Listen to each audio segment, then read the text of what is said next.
Okay, sorry about that. We got cut off there by the program, internet troubles there. So I was just saying that the Messiah is inherently a prediction of the future. Sometimes people thought that it had already come to pass, but to this day, it's still up for debate. Many Jews believe today that in the future is when the Messiah will come to liberate the Jewish people in some way. There's a lot of different ways to interpret it. But back in the 20s and 30s, um, uh, back in the very earliest of the AD or CE time period, a lot of people believed that the Messiah might be one specific person, and a different kind of person than this king or this general or this military leader. The Messiah might be a preacher, a teacher, a religious leader. And one person that a lot of people identified was the person we now know as Jesus. But during that time period, he would have probably much more been known as Yeshua.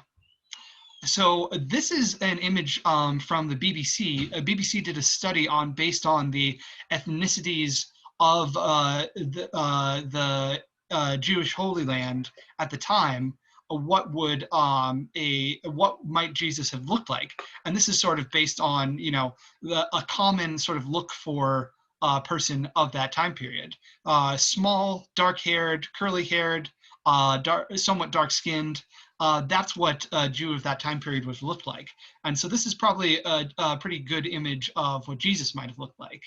And the name is actually Yeshua.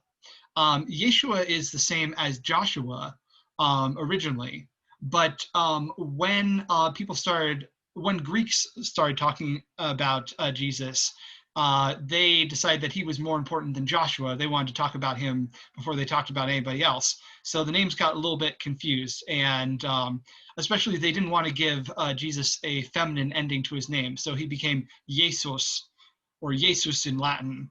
And then that was pronounced with a Y sound, and then eventually that became a J that's pronounced as a Y sound, and then eventually a J. So Jesus is Jesus, is Yeshua. And Christ is basically the Greek translation for Messiah, the one who is anointed with oil. And sometimes people will argue, did Jesus really exist?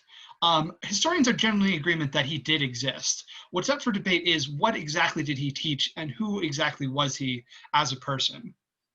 But one thing we know is that he was a rabbi. He was a teacher, a leader, a religious a leader in the community. And he preached his own message, which had influence from this sort of tradition of the end of the Romans and the talk of the apocalypse. But there were a lot of other elements to it as well. Now, there's a lot of sort of traditional ways of talking about the story of Jesus's life and some important incidents. In the Christian holy book, the Bible, we see the four Gospels, four different accounts of Jesus's life, and they have some elements in common. A lot of them talk about his mother as giving a virgin birth, which is something that is particularly known in Christianity, but we do also see in some other religions around the world. This idea of a woman being able to give birth without a father. And here it's because Mary is the mother of God, and Jesus is seen as the incarnation of God. Then very often Jesus along the way meets John the Baptist, this other preacher who is doing a very similar thing to what Jesus was doing, preaching about the destruction of the Romans and, what should the Jews do for the future. One theory about John the Baptist is that his tradition was a rival tradition to the Jesus tradition. You had the Jesus tradition and the John tradition. In the Gospels, they go out of their way to say, John was preparing the way for Jesus, but Jesus was what it was all about. So John baptizes Jesus, and basically these two different movements, if that's what they were, are brought together and said to be one movement, which I think is kind of interesting. Other things about Jesus that we see in the Gospels. He is said to have been able to work miracles. He could feed thousands of people just from 5 loaves of bread and 2 fish. He could walk on water. He could calm storms. Mainly, he was known for his healing. He made the blind see. He made paralyzed people walk. He cured people of leprosy. He exorcised evil demons out of people, which some people think the best way to interpret that is epilepsy, because these were the kind of demons that would make the body twitch. So he exorcised them from people. And at one point, he brought a dead man back to life. So he has power over life and death, over resurrection, which is very similar to what we saw in Hellenistic religions, is that people were interested in gods that had this power over life and death and had the power to give you a happy afterlife. That's something we see with Jesus too, is he is going to share a way to get to heaven when you die. Then, of course, there's the big moment. He is ultimately basically put on trial for treason against the Romans. He is sentenced to death by crucifixion, which is now really strongly associated with Christianity, but at the time was a really standard thing that Romans did for the worst criminals. So this, especially enemies of the Roman state. So this was supposed to be humiliating. It was supposed to be painful. But in Christianity, Jesus is said to have gone to it deliberately as part of a plan by God, because Jesus was resurrected. Jesus comes back from the dead. When his friends go to look at his tomb, they find that the stone has already been rolled away. His body is already gone. He has left the tomb. And then later, some of them meet him, and he tells them that they have a mission to go and spread his teachings across the whole world. And eventually, he will come back. God will judge the world, cause the apocalypse that has been foretold, destroy the Romans, and make this new world according to the will of God. And saying that, Jesus ascends to heaven, and the promise is that human beings can ascend to heaven too. So those are some of the core concepts in the traditional version of Christianity. And I talked about how we get these from the four Gospels, Matthew, Mark, Luke, and John. These were actually written a little bit after Jesus, not directly by people who had talked with Jesus or been his disciples, but maybe like one step removed. So talk to somebody who had known Jesus. A lot of them might be based on transcripts of other accounts. Nowadays, people think the common ideas in them show that they were working from previous sources written in Jesus's own lifetime or just after his lifetime. So these were written in the 60s and the 90s. Matthew, Mark, and Luke are pretty similar. John is a little bit different. He's a little bit more mystical. He has all this Greek philosophy going on in there as he talks about Jesus as the Word of God and tries to establish these cosmic principles around Jesus. But you have basically the four Gospels as being these four accounts that tell slightly different stories, but basically the same core ideas. And one thing I think is kind of fun is that, see, you've got a human, an eagle, kind of a bull, or sometimes a griffin, sometimes a lion. These are the animals that are in the Mesopotamian Lamassu. So there's a weird influence of the region in Christianity through Judaism. But yeah, here's that division of drawing on the same sources, Matthew, Mark, and Luke drawing on their own sources, and each of them having their own things that are unique to them. But if we want to look at the historical Jesus and who he really was, we should try and figure out what was he trying to teach. Our best sources for this are things like the Gospels, since they go that far back. And people have kind of tried to put this in the context of other movements of the time period as well. So what did Jesus teach? Or what did Yeshua, the rabbi, teach?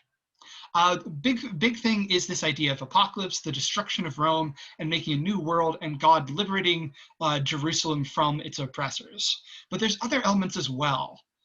In the Gospels, Jesus commonly says or implies that he is the Son of God. He is some kind of messenger from God and an incarnation from God, sent to teach human beings and make them better. And this idea of making humans better is pretty important to Christianity and pretty different from what we see in a lot of other traditions, especially before this time period. Because in, say, like Roman religion, the gods liked rich people. They liked powerful people. It was bad if people were cruel or oppressive, but it was just kind of like, that's the way the world works. What are you going to do? The gods aren't necessarily nice. They aren't necessarily on your side. But in Christianity, God is nice and he is on your side.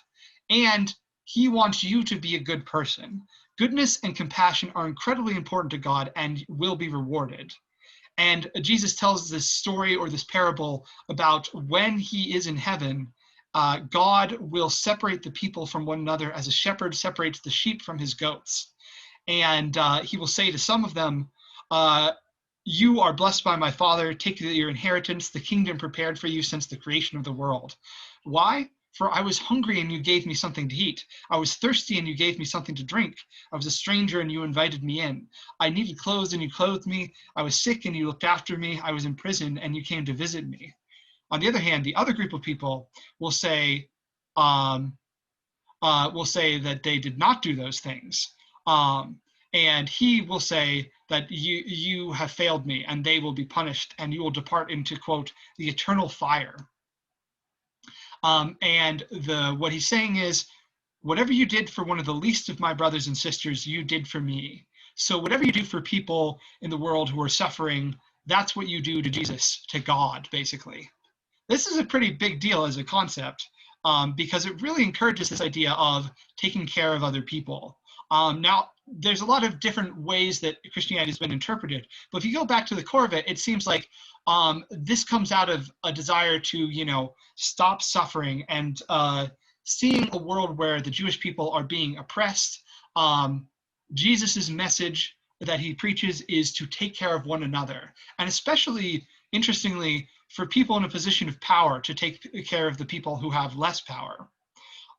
Wealth is not a good thing according to Jesus. It actually keeps you away from God. And in fact, if you are rich, you should give all that you have to the poor to make their lives better. The meek will inherit the earth. Humble, ordinary people, lower class people will be the first according to God. The last will become first.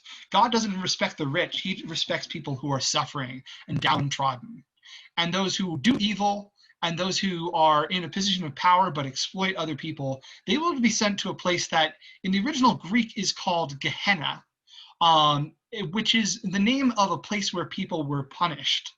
Eventually, this word becomes translated as hell, but it takes some time for the concept to become really clear in Christianity, just what that is. And it actually takes its name from European religion, from German religion.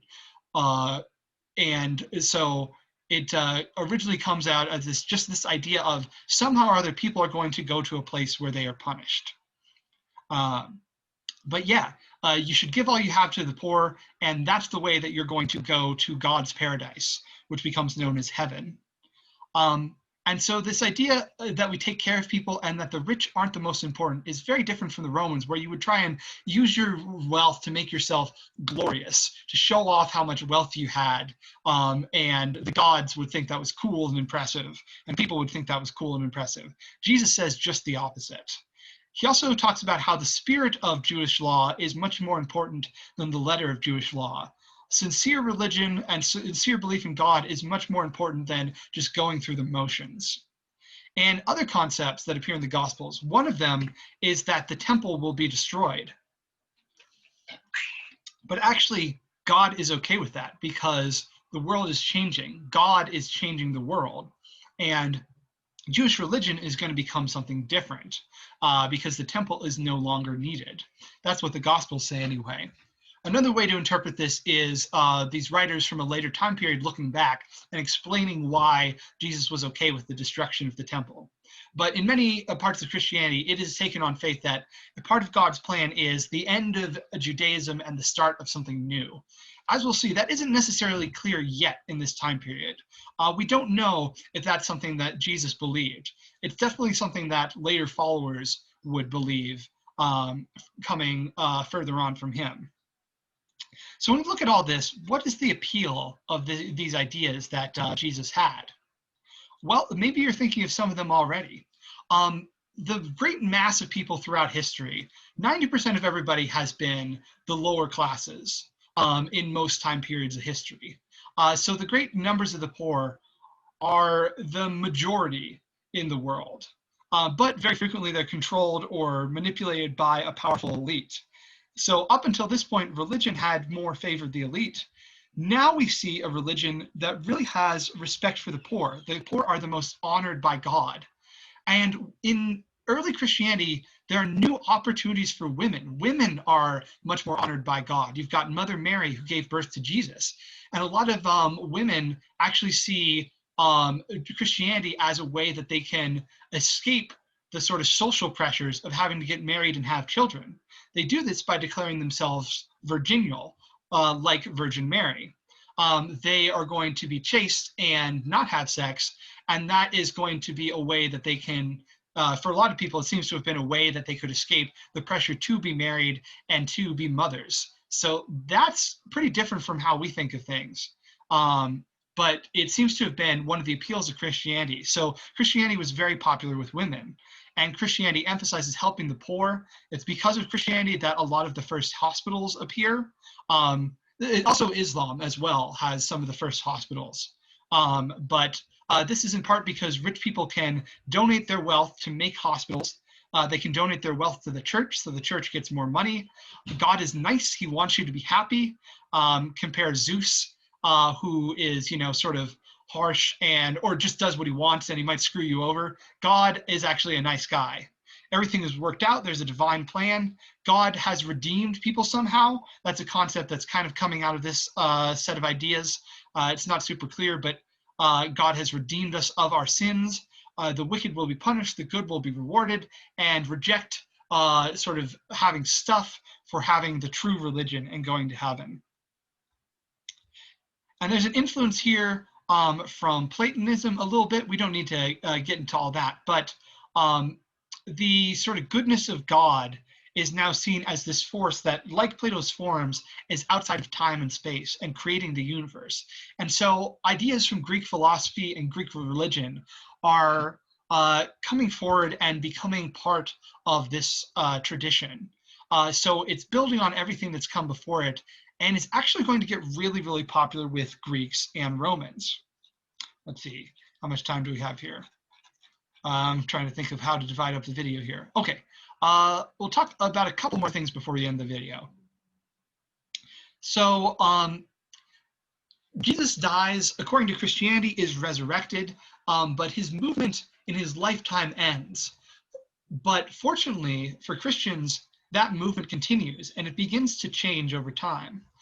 You have his disciples, his followers, who he told to spread the message all around the earth.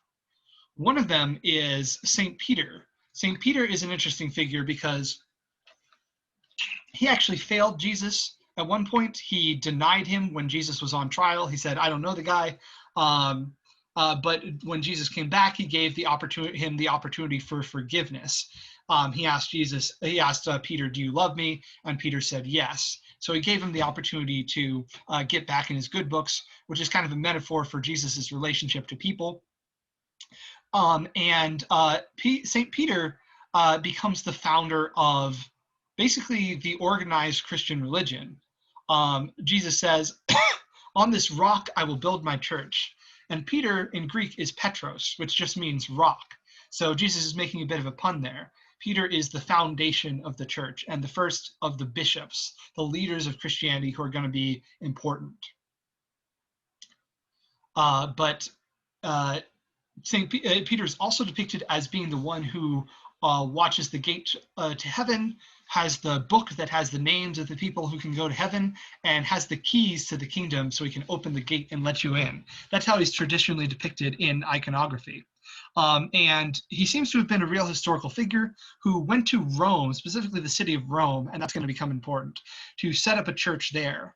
And it's because of Peter that Rome is thought of as having some special importance, especially in Catholic Christianity. But the other really big figure, and maybe even more important from the early history of Christianity, is St. Paul. So Paul was not one of Jesus's followers back in the day. In fact, he was someone who was against that religion originally. He was originally a persecutor of the Christians, trying to keep them suppressed. But it's said that one day he had a revelation. God sent him a divine message. The story is he was traveling on the road to the city of Damascus in Syria, and he fell off his horse, and he had this revelation from God, and then he got back on his horse again. He was temporarily blinded, and he realized that he truly did believe in God, and he was going to help spread the religion of Christianity. But it changed a little bit. Because originally it was thought of as just a religion for Jews, just a movement within Jewish tradition. a new kind of Judaism, but definitely a kind of Judaism. But St. Paul started thinking a little bit differently. He thought maybe this is a message that we should take to everybody and save everybody using this message. And one of the important moments was when people asked him, well, do we have to be circumcised to become a part of your movement? Because you had to be circumcised to be a Jew. And St. Paul thought about it and he said, no, you don't have to be circumcised. So from this point on, people didn't have to be Jewish to be Christian, which meant Christianity was going to become something separate from Judaism and evolve into its own religion. And so actually the earliest parts of the Gospels are, or not the Gospels, of the New Testament in the Christian Bible are St. Paul's letters to various churches explaining what are the ideas of Christianity. Here's how should we interpret the life of Jesus? What does it mean? How should you lead the church? And it's St. Paul who really puts forward a big emphasis on this idea of redemption for humanity, that Jesus dying and being resurrected represents some sort of redemption and some sort of act of forgiveness for sins, for doing evil. All right, so that's the start of Christianity. How did the Romans react? That's the question. How did Christianity go from being just a movement to something that would shape the course of human history, especially in Europe? That's going to be the subject of the next video. So I'll see you guys there.